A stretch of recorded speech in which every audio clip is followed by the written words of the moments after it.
Përshëndetje dashur shikues, mirë se vini në Agora News. Do të flasim për aktualitetin politik teksa Shqipëria mbajti zgjedhjet e 11 majit, prej të cilave Edi Rama fitoi 83 mandate, ndërsa Berisha mori vetëm 50 mandate duke humbur zgjedhjet dhe ndërkohë vijon kontestimin e tyre. Por çfarë pritet të ndodh tashmë me Partinë Demokratike, por edhe me vetë kreun e saj, Sali Berishën, dhe ndërkohë nga ana tjetër, a mund të shndrohet Edi Rama në një autokrat, duke qenë se ka marrë një pushtet absolut prej 83 votash, ndërkohë ka propozuar edhe formula të caktuara politike që mund të korrigjojnë institucionet e reja të drejtësisë, siç është SPAK-u. Ndërkohë nga ana tjetër, vetë SPAK në bashkëpunim me antimafian italiane ka zhvilluar një operacion të cilin e ka bërë të ditur ditën e sotme dhe ku ka lëshuar 52 urdhër arreste ndaj elementëve të krimit të organizuar. Për të folur për gjitha këto, ne kemi të ftuar avokatin e njohur Zaçe Islami. Zoti Islami, përshëndetje. Përshëndetje, mirë mbrëma, faleminderit për ftesën. Zoti Islami, në optikën tuaj, si keni parë zgjedhjet e 11 majit dhe çfarë kanë prodhuar ato përveç Shqipërinë, duke qenë se kryeministri Edi Rama ka marrë 83 mandate, ndërsa opozita, pra konkretisht në këtë rast Partia Demokratike, ka marrë vetëm 50 të tilla, dhe ndërkohë Berisha nuk i pranon zgjedhjet duke i kontestuar ato. Në radhë parë të korrigjojmë fjalën zgjedhje, nuk ishte zgjedhje, ishte një farsë elektorale e mirë organizuar nga të dy protagonistët kryesor, komunistët Sali Berisha dhe Edi Rama, dhe praktikisht ishin një farsë që tregoi që në Shqipëri jo vetëm që nuk bëhen zgjedhje të lira e të ndershme, por në Shqipëri pushteti ndahet në tavolinë.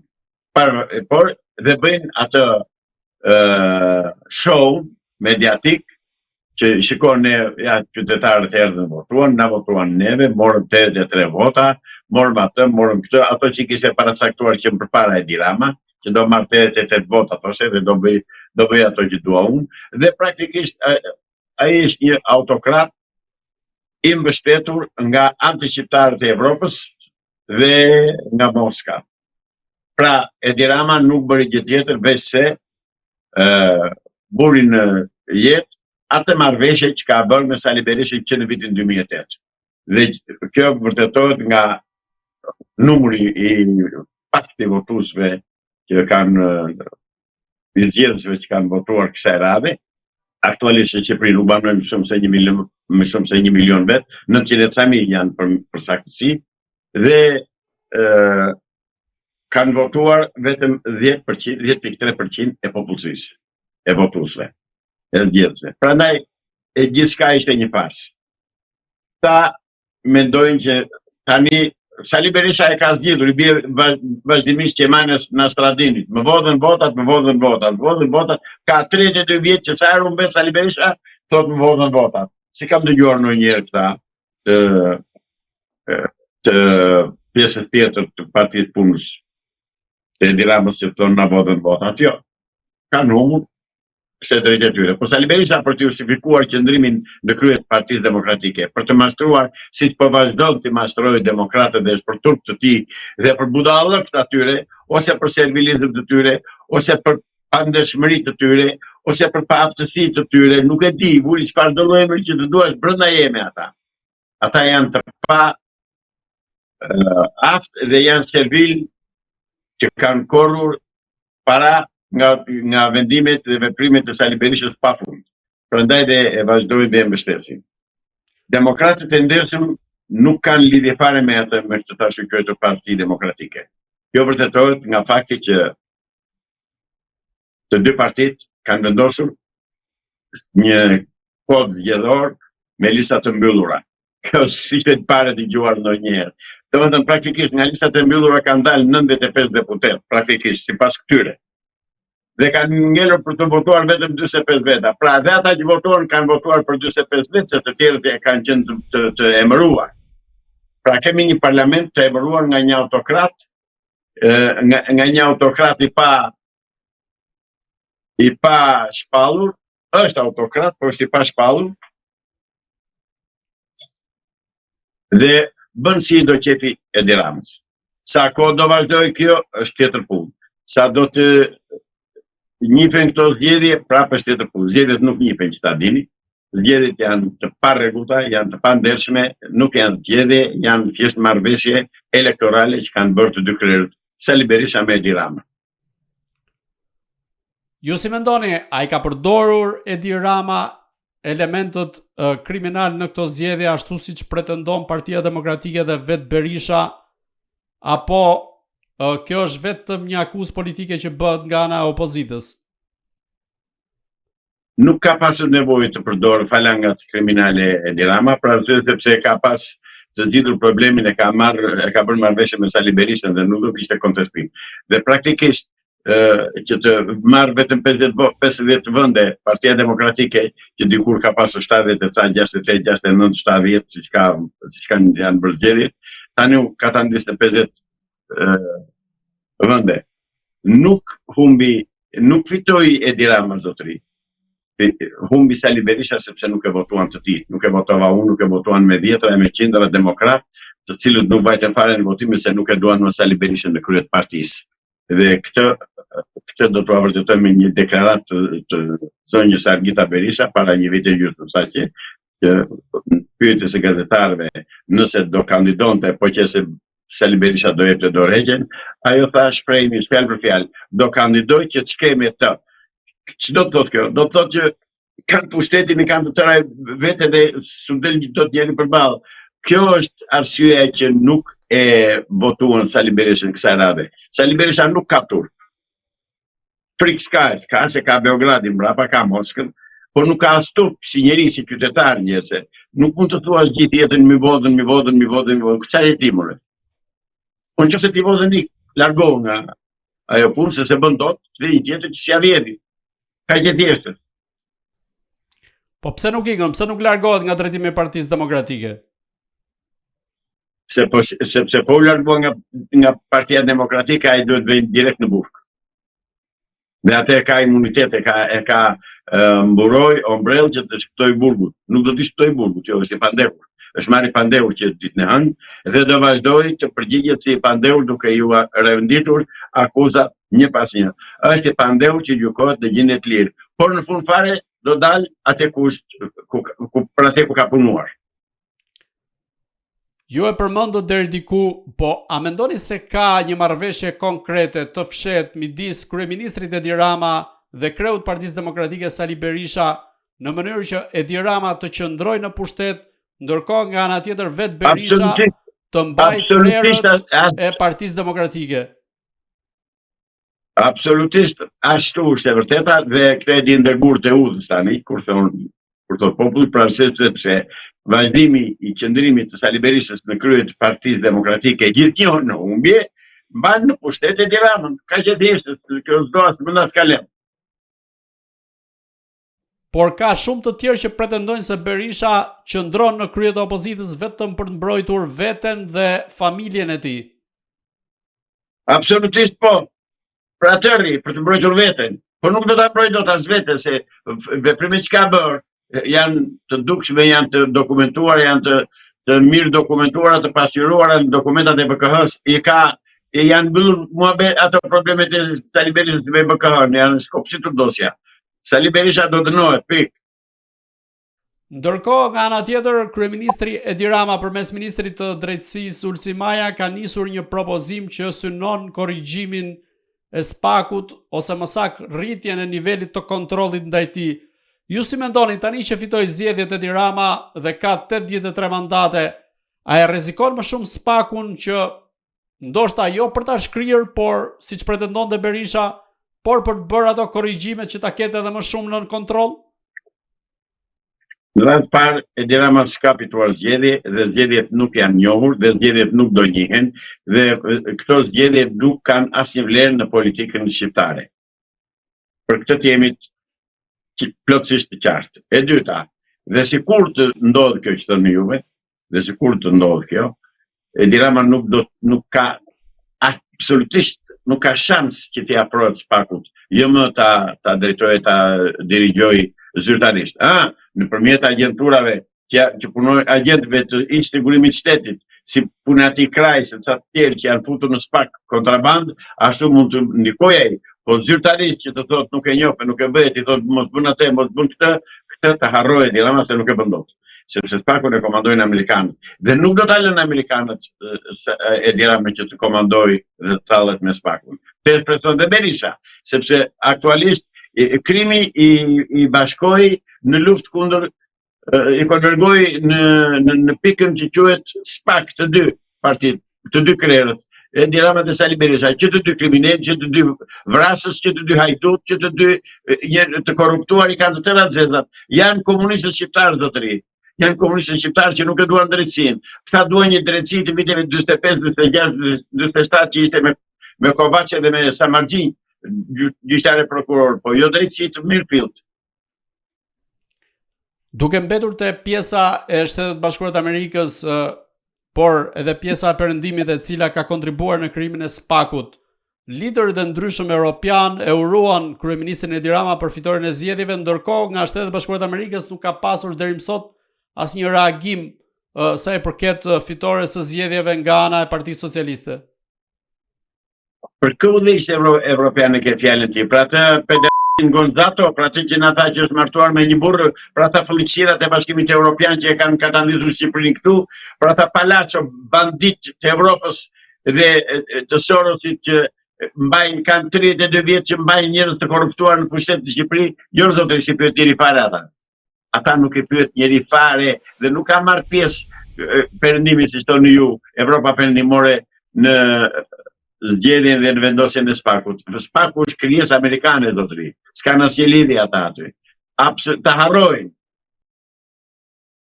Po pse amerikanët nuk e kanë uruar deri tani Edi Ramën dhe nuk kanë pasur asnjë reagim? Të lutem, është pyetje retorike. Se kanë uruar se nuk ka fituar. Se kanë uruar se nuk janë bërë zgjedhje. Se kanë uruar sepse nuk i njohin zgjedhjet.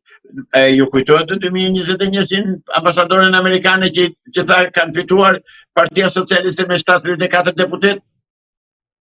Pa mbaruar votimet, pa mbaruar numërimet, ajo bëri deklaratën. Tani ka 12 ditë dhe nuk po ndihet ambasada amerikane. Kjo çfarë u thot? U thot që s'jepën zgjedhje. Ka gjithjesë. Prandaj dhe këta nuk festojnë, nuk brohorasin, nuk u bien daulleve për gjasme për fitoren. S'ka fituar zotëri, s'kan zgjedhje këto, nuk do njëherë. Përveç kësaj që thoni ju, a ka një mesazh tjetër që Shtetet e Bashkuara të Amerikës e japin duke mos reaguar konkretisht në këtë rast? Pikërisht ai është mesazhi. Duke mos reaguar, duke heshtur, i thonë që ne nuk të njohim zotëri. Bëjta vetëm me mendjetën e tij. Bjeri Matara thuash, ne nuk të njohim. Ne nuk të njohim ty as për fitu zgjedhjesh, as për kryeministër, as për kryetar qeverie, as për gjë. Kush e lë Edi Rama të bëhet autokrat, më ç'bëni kështu. Lë Amerika të bëhet Edi Rama një çapacul të bëhet autokrat, harroje. Një njeri pervers, një njeri që merret vetëm me forma të ditën, një njeri që shkon në zyrat në punëseve të kryeministrisë, shkon me brek e pa brek. Po ka marrë se Amerika i ditë të tëra, si thoni, do ta pranojë që një kryeminist. Urdhë? Ka marrë 8 vite 3 mandate, nuk janë pak. Ku i mori mandate, nga kush i mori? Po nga shqiptarët do e votuan. Po jo, zotëri, s'ka marrë gjë, keni gabim, asnjë gjë s'ka marrë. Është mashtrim e tëra. Tani KQZ-ja e ka certifikuar këtë pjesë. Vetë kryetari i KQZ-s është për në burg. Ai Celibashi, ai krye hajduti mandateve. Dhe ai do vej në burg.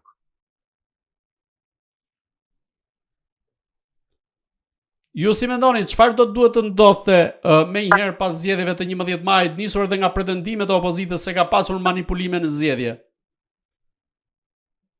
Nuk e di çfarë do ndodhte, di çfarë do ndodh. Di që pushtetin do ta marrë qeveria teknike që është shpallur sot edhe 15 ditë, e cila do organizoj, do bëj kushtetutin e re, republikën presidenciale, deputetët dhe senatorët, dhe nuk do ketë asnjë lidhje me këtë pushtet dhe me këto dy parti që janë deri tani në pushtet. Qeverinë teknike e kanë bërë amerikanët dhe shqiptarët e Amerikës, dhe qeveria teknike shumë shpejt do marrë frenat në dorë, do marrë pushtetin në dorë. Nga ana tjetër, ka element të opozitës që pretendojnë se kryeministri Edi Rama është shpallur non grata në Shtetet e Bashkuara të Amerikës, por duke qenë se është në pozitën e kryeministrit, ende nuk ka një vendim publik, po themi pra, një shpallje publike të këtij vendimi. Ju si mendoni, a rrezikon vërtet që Edi Rama të shpallet ose mund të jetë shpallur non grata në Shtetet e Bashkuara të Amerikës, nisur edhe nga dosjet si ajo e Megonigalit? Edi Ramës ishte thënë vendimi i Shtetit të Bashkuara të Amerikës që është non grata në Amerikë, dhe të tërë ju e shikoni dhe ne shikojmë që Edi Rama nuk e kalon dot oqeanin të vejnë në Shtetet e Bashkuara të Amerikës. Nuk e kontakton asnjë zyrtar amerikan. Nuk, domethënë e kuptoni që e kanë bojkotuar, e kanë bllokuar, më i thonë iksa nuk të njohim. Ai rri atje, rri si Dordoleci në Arë të Mistrit, por nuk rri si kryeminist. Si kryeminist nuk e vlerëson njeri, nuk e avar njeri. Fare, hiç. A ka gjasa që Donald Trump ta ftoi në shtëpinë e bardhë kryeministrin Edi Rama? Kur në kurs. Kur në kurs. Nuk do ndodh. Nuk e shikoni në një të ardhmë të afërt? Fare, sepse presidenti amerikan nuk merret me halabash, me rrugas rrugësh. Nuk merret me njerëz pervers që e kanë kthyer qeverinë dhe pushtetin në harem. Harem Edi Rama në kryeministrinë Tiranë, harem tërmet peçin të Belen. Çfarë doni ju? Si mund ta njohin amerikanët këtë njeri? Si mund ta pranojnë këtë për kryetar shteti? Keni dëgjuar ndonjë vend tjetër të Evropës që ndodhin këto gjëra dhe t'i njohin njëri tjetrin ose t'i njohë Amerika? Asnjë. Ju si e parashikoni qoftë Partinë Demokratike dhe vetë Berishën, por edhe Edi Ramën në këto 4 vitet e ardhshme? Në burg. Me çfarë dosjesh? Plot janë dosjet, i ka bërë byrë kombëtare e hetimit dosjet, gati janë, s'po i realizon akoma Spaku, s'po vepron Spaku. Spaku është bërë ngërç në dorë të Ramës tani. Ta mendoj mirë këtë që po bën. Se do t'i përgjigjet, po do t'i përgjigjet keq, se do shkoj vetë ai kryetari i Spakut në Birus pastaj. Po që se nuk fillon arrestimet. Ishte dhënë urdhri. Ishte nga ata që paguajnë, nga ata që vendosën atë punë, ishte dhënë urdhri, kanë thënë fillo arrestimet. Ai se bën, procesin të tij e ka. Ndërkohë ju e përmendët pak më parë që Partinë Demokratike ka gjasa që ta marrë në dorë pas Berishës e bia e tij Argita Maltezi. Sa gjasa ka që të ndodh një gjë e tillë që vetë Berisha ta lërë në një traditë familjare ecurinë e Partisë Demokratike? Të mos e ngatrojmë gjërat. Nuk thash ka gjasa. Vuri veshin asaj deklarate që bëra unë. Thash, para pak kohësh është pyetur zonja Berisha, zonja Argita Berisha dhe ishte thënë nëse babai juaj do jap dorëheqjen nga Partia Demokratike, ju do kandidoni për kryetare? Dhe ajo tha, po, do kandidoj që s'kej me të. Pra është dëshira e saj, jo ka gjasa, asnjë gjas nuk ka të bëhet ajo. Të bëhet ajo kryetare e Partisë Demokratike. Ta harroj. Ajo është vetë me dosje. Ajo, i vllai Shkëlqeni, Salihu, janë me dosje o vllai, janë kapituj të tërë dhe mira faqe të krimeve që kanë bërë dhe të hajdullëqeve që kanë bërë. Nuk i shpëtojnë dot. Koklove. Ndërkohë të rikthemi sërish te Edi Rama, sa gjasa ka që Edi Rama të goditet nga Shtetet e Bashkuara të Amerikës, apo ky do të jetë një moment kur ai nuk do të jetë më kryeministër i vendit? Mbasi të marrë pushtetin ajo qeveria teknike, Edi Rama do arrestohet. Kështu është thënë deri tani, të shohim. Këtë e presim. Ndërkohë SPAK ditën e sotme së bashku me antimafian italiane kanë bërë të ditur se kanë zhvilluar një operacion kundër elementëve të krimit të organizuar, por edhe emrave të tjerë të botës së krimit, duke ekzekutuar 52 urdhër arreste të lëshuar nga gjykata e posaçme kundër krimit të organizuar dhe korrupsionit. Ju si e keni lexuar këtë operacion të SPAK-ut dhe a është ky operacion në nivelet e pritshmërive të asaj që kërkojnë vetë shqiptarët kundrejt SPAK-ut? Absolutisht jo. Këto analizime që do t'i bënte prokuroria e zakonshme e çdo rrethi e çdo qyteti dhe s'ka asnjë lidhje me SPAK-un. SPAK-u zotërisë krijuar për të luftuar krimin dhe korrupsionin në sferat më të larta të qeverisë dhe të pushtetit. Nuk është ndërtuar për të marrë me halabak të tillë me hajdutë dhe me kriminal. Me këta merret tjetër kush. Merret ajo prokuroria e zakonshme për krime ordinere që kanë bërë, s'kan lidhje me SPAK-un. Jo zotëri, por këtë e reklamon ndoshta ose do ta përdori SPAK-u për të thënë që ja ne po punojmë. Atë s'na hedh dot hi syve. SPAK-u ta arrestoi në ministrat, zëvendësministrat e korruptuar, përfshi kryeministrin e korruptuar. Këtë të bëj SPAK-u. Jo të merret me hajdut të drogës edhe me trafikantë të drogës. Nuk janë ata rreziku themelor në Shqipëri. Rreziku themelor është autokracia e këtij që kërkon të bëhet mbret. Si mendoni, cilët janë ata emra të fuqishëm, kryesisht në radhët e mazhorancës së kryeministit Edi Rama, që SPAK do duhet të piketoj për t'i dërguar para drejtësisë? Po gjysma e qeverisë ka vajtur brenda atij. Tani pritet Belinda Balluku, ku diun ka tjetër atje se këta ai ndron për ditë. Pra qeveria e tij duhet shkojnë brenda në burg sepse po vjedhin për ditë. Dhe vazhdojnë dhe sot të vjedhin. Vjedhin dhe mashtrojnë dhe gënjejnë. Na nxorën dhe teorinë tani do vi ai dhëndër Trumpit thonë që ble Sazani. Me fjalë të tjera, me që Trumpi, presidenti amerikan, ka dhe një qenë dhe një maq, duhet i respektojmë ata se janë të Trumpit. Jo do të rikta janë mashtrues. Nuk ka gënjeshtarë si këta. Dhëndër Trumpit as ka ardhur, as do vi më në Shqipëri asnjëherë. Dhe ta harroj Sazanin, dhëndër Trumpit edhe kushdo tjetër. S'kan punë që këta të përgojojnë presidentin e Amerikës duke përdorur dhëndërin e tij. Po me këtë gjë këta i shtojnë zullumet vetes, rëndojnë dosjen e shpikjeve dhe të akuzave dhe të propagandës që bëjnë në dëm të interesave qoftë amerikane qoftë shqiptare. A mund ta blej influencën politike Edi Rama përmes dhënjes së Sazanit dhe Zvërnecit pikërisht dhëndrit të Donald Trump? Kujt ja? Kujt dhëndër të Donald Trump? Ç'ta i dhëndëm? Po pse s'vjen në Shqipëri këta thanë që do vi? Jo, kishte vetëm një komunikim online. Ishte vetëm një mashtrim, një gënjeshtër e radhës e propagandës social komuniste të Edi Ramës edhe të Sali Berishës. Kanë kohë që po ushqejnë popullin me mashtrime, me gënjeshtra. Do i ketë non grata, është hequr non grata, ka ardhur Civitaja, ka ardhur Dreqi Mexhbirin. Jo zotëri, jo. Edhe tani reklamojnë atë deklaratën e atij Evropës, atij Gonzalos, që ta jam martuar me një burrë apo jam i ndershëm. Të tillë fëllëqësira na sjell Europa neve për të drejtuar e për të marrë Shqipërinë për ta futur në Evropë. Jo zotëri, ne në Evropë jemi. Dhe nuk kemi nevojë për këta perversa që vinë aty dhe na tregojnë dhe perversitetin për moral. Nga ana tjetër ka raportime në media se sa i përket operacionit të SPAK-ut, flet arrestet janë prerë që në muajin shkurt, por SPAK i ka ekzekutuar ato pas zgjedhjeve, sepse sipas pretendimeve të opozitës, Edi Rama i ka përdorur elementet kriminal që ka arrestuar SPAK-u për të vjedhur zgjedhjet. Ju sa e besoni gjë të tillë dhe sa mund të qëndrojë një gjë e tillë nga pretendimet e opozitës dhe si mund të jetë përdorur SPAK-u në këtë rast për të manipuluar zgjedhjet? Njëherë SPAK-u deri tani se kanë përdorur dot për të manipuluar zgjedhjet. Që të jemi të qartë.